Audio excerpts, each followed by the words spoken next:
Trey Gowdy catches leaker red-handed and exposes them live on the air. Ever since Donald Trump became president, the White House has been plagued with leaks meant to undermine him. This happened once again after Director of National Intelligence Stan Coates delivered a closed-door testimony that he was assured by reps Trey Gowdy and Adam Schiff would remain private. It didn't take long for his statements to make headlines. About 8 hours ago, Adam Schiff and I looked Dan Coates in the eyes and we assured him that there would be no selective leaking of his testimony to us. And I'll be damned if 8 hours later, there aren't 3 different leaks with what he told us, Gowdy said in an interview following the leak. So if anyone is questioning why congressional investigations aren't taken seriously and are viewed as political exercises, you need to look no further than the fact that we looked one of our intelligence officials in the eyes and promised him there would be no selective leaking. And here I am being asked about it not even 8 hours later. Gowdy went on to say that only 8 people were in the room to hear Coates' testimony, so reason would follow that the leaker would be one of the 8. I can't tell you who it is. But I can tell you this, you're going to have a chilling effect on other witnesses who want to share classified, sensitive information when it makes its way to the headlines before the transcripts even dry. I can tell you this. It wasn't me and I don't think it was Representative Schiff, Gowdy continued. What do you think about this?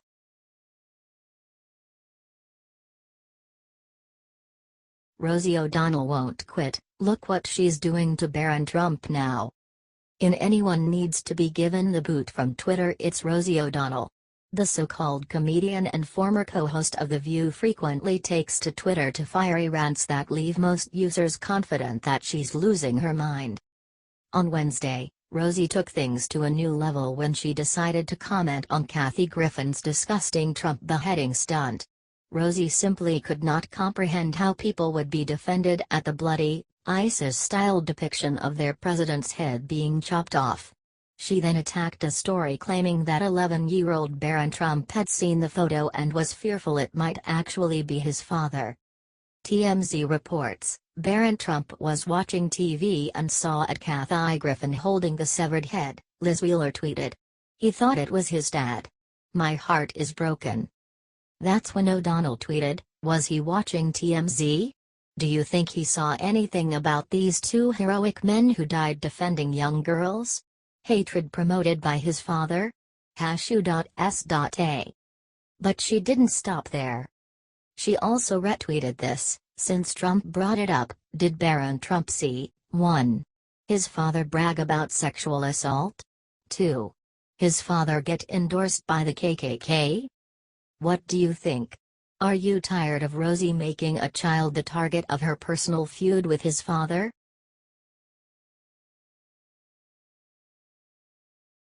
Congress finally does it, delivers the most devastating news of Obama's life right to his doorstep. According to reports, Congress has just put former President Barack Obama on notice that he could lose his government pension if continues to party and travel like a celebrity. Ever since he left office, Obama has been seen partying on yachts with Hollywood stars and jet-setting all over the world. He's already raking in millions of dollars in book deals and speaking fees, and it's clear Obama is not willing to give up his lavish lifestyle anytime soon. Why should the people continue to subsidize Obama when he's perfectly capable of supporting his family for generations to come? USA Today reported that Congress is taking another look at a bill that would cancel pension payments to president earning $400,000 or more in a fiscal year. That's a measure that Obama himself vetoed when it was introduced. In response to the report that Obama's earnings could trigger congressional action, Jason Chaffetz, House Oversight and Government Reform Chair Jason Chaffetz responded.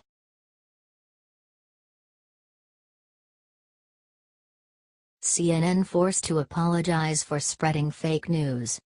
In the past few months, CNN has been criticized for spreading fake news about Donald Trump in hopes of tarnishing his reputation. Under the cloak of anonymous sources, CNN has denied spreading false information or having any bias toward Donald Trump. Now, the network was finally forced to admit that they messed up. CNN was forced to issue an apology after spreading fake news in an attempt to connect Trump associates to Russia. After confirming their information was false, CNN was forced to make a public statement. On June 22, 2017, CNN.com published a story connecting Anthony Scaramucci with investigations into the Russian direct investment fund, CNN said in their retraction. That story did not meet CNN's editorial standards and has been retracted. Links to the story have been disabled. CNN apologizes to Mr. Scaramucci. CNN has also removed the original report from their website, but here it is in case you missed it.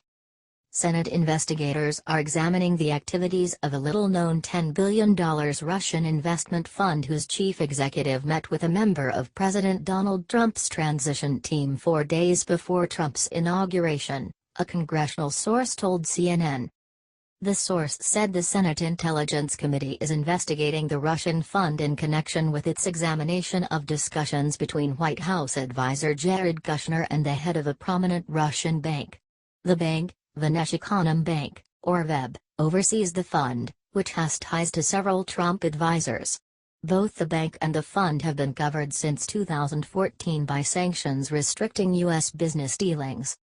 Separately, the Treasury Department has been looking into the January 16 meeting between the fund's chief executive and Anthony Scaramucci, a member of the transition team's executive committee and a fundraiser and advisor for Trump's presidential campaign, according to a January 30 letter from Treasury Secretary Steven Mnuchin. 2 Democratic senators asked Treasury to investigate whether Scaramucci promised to lift sanctions, a policy shift that would help the fund attract more international investment to Russia. The inquiries draw attention to the Russian Direct Investment Fund, a government investment arm that has helped top U.S. private equity firms invest in Russia and that was advised by Steven Schwarzman, who is now chairman of Trump's Strategic and Policy Forum, an advisory group of business leaders. Schwarzman, chief executive officer of Blackstone Group, was named in 2011 to the fund's International Advisory Board along with other leaders of major equity companies and sovereign wealth funds who reviewed the fund's operations, plans and potential investments. Schwarzman declined to comment. A source close to him said Schwarzman has not spoken to anyone on the fund for some time. The fund also worked with Goldman Sachs, whose former president Gary Cohn is Trump's chief economic advisor and where Kirill Dmitriev, the fund's chief executive, worked as an investment banker in the 1990s. Goldman was part of a consortium created in 2012 to invest in large Russian businesses preparing to go public, and was hired in 2013 to burnish Russia's investment image. The company declined to comment. Senate and House investigators are looking into various Russian entities to determine whether anyone connected to the Trump campaign helped Russians as they meddled in the 2016 presidential election, and whether Trump associates discussed sanctions with Russian officials. The congressional inquiries, along with a criminal investigation by special counsel Robert S. Mueller, have shadowed the Trump administration. Trump has denied any connection to Russia's election meddling, calling the criminal probe a witch hunt. Scaramucci, a billionaire founder of Skybridge Capital, minimized his January meeting with Dmitriev in the resort town of Davos, Switzerland, at the celebrated annual gathering of the World Economic Forum. Scaramucci had met Dmitriev at previous Davos meetings, although at the gathering in January, Scaramucci was expecting to be named White House liaison to the business community. Dmitriev came over to say hello in a restaurant, and I was cordial, Scaramucci said in a recent email to CNN. There is nothing there.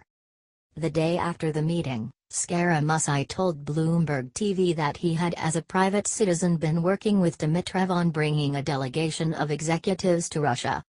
What I said to him last night, in my capacity inside the administration, I would certainly reach out to some people to help him, Scaramucci said before describing a thicket of ethical clearances he would face.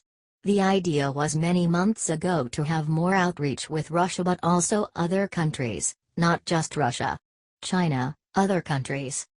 Scaramucci's comments alarmed Democratic Senators Elizabeth Warren of Massachusetts and Ben Cardin of Maryland, who asked Mnuchin investigate whether Scaramucci sought to facilitate prohibited transactions or promised to waive or lift sanctions against Russia. In a reply January 30, before he was sworn in, Mnuchin said he would ensure the appropriate department components assess whether further investigation of this matter is warranted. The Treasury Department did not respond to CNN requests for an update. A spokeswoman for the Russian fund said the two men did not discuss sanctions, and that the discussion itself did not violate sanctions that U.S. imposed in 2014 after Russia annexed part of neighboring Ukraine. The spokeswoman declined to describe the conversation, saying, "We do not comment on private meetings." Since Trump's election, Dmitriev has been one of Russia's most vocal officials in calling for an end to U.S. sanctions and arguing that joint U.S.-Russia projects can create jobs in the United States.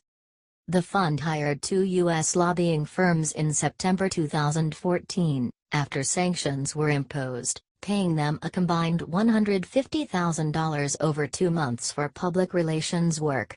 The fund has not hired any lobbyists since then. With a history of helping U.S. manufacturers and asset management companies invest in Russia, the fund is a logical starting point for Russia's push to lift U.S. sanctions, former State Department chief economist Rodney Ludima said. "If you're going to get your nose under the tent, that's a good place to start," said Ludima, a Georgetown University economics professor. "I'm sure their objective is to get rid of all the sanctions against the financial institutions. But RDIF is one, sanctioned organizations, where a number of prominent U.S. investors have been involved." Scaramucci also questioned U.S. sanctions while he was in Davos and echoed Trump's statements about improving relations with Russia. 2 weeks after the meeting between Scaramucci and Dmitriev, when President Trump spoke by phone to Russian President Vladimir Putin, the fund announced it would open an office in New York in May. No New York office has been opened, but the fund still expects to open a representative office in the U.S. this year, the spokeswoman said.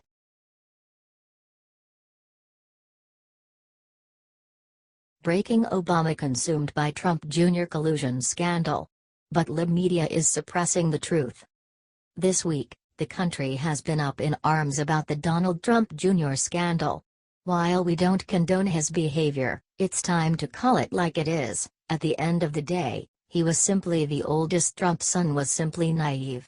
He did not have malicious intent, he just wanted his father to win the election. But the plot continues to thicken as the day goes on. As it turns out, the Russia lawyer Donald Jr. met with isn't just anybody. In fact, he may have ties to Fusion GPS, the firm behind the Trump dossier. Just days after meeting with Trump Jr., Natalia Veselnitskaya showed up at the House of Representatives hearing on U.S. policy toward Putin's Russia. She was actually any invited guest of the Obama administration and was photographed behind Obama's former U.S. ambassador to Russia, Michael McFaul.